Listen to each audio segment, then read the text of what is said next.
በበርካቶች ዘንድ የሚነገር አሁንም ድረስ የሚጠቀስ አንድ ንግግር አለ። ስንኖር ኢትዮጵያዊ ስንሞት ኢትዮጵያውያን የምትለዋ ንግግር ቫይራል የሆነች በርካቶች አሁንም ድረስ የሚጠቅሷት ናትና ትልቅ የሆነ ሀያል የሆነ ትርጉም እንዳለውም ጭምር እረዳለሁና ክቡር ጠቅላይ ሚኒስትር ኢትዮጵያዊነት ለእርሱ ምንድን ነው? ለኔ ኢትዮጵያዊነት ኮመን ፌት ነው፣ የጋራ እጣ ፈንታ ነው። እንደ ግለሰብ ሳይሆን እንደ ህዝብ የምንደርስበትን ማንኛውም ትልሞቻችን ልናሳካ የምንችለው በዚህ ግራንድ ማንነት ውስጥ እንደሆነ ነው የማምነው። ኢትዮጵያዊነት ሲባል ብሔራዊ ጥቅም፣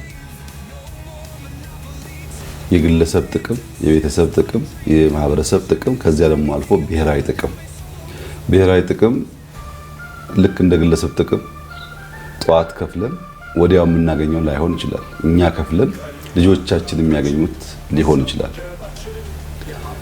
አሰባሳቢ ትርክት እኛ ሲፈጥረን ባለብዙ መልክ፣ ባለብዙ ቋንቋ፣ ባለብዙ ባህል ስለሆን እነዚያ የሚለያዩ ማንነቶች ዋናውን ማንነት እንዳይሸረሽሩት የሚሰበስበን እንደ ቤተሰብ እንድንታይ የሚያደርገን ትርክት ያስፈልጋል።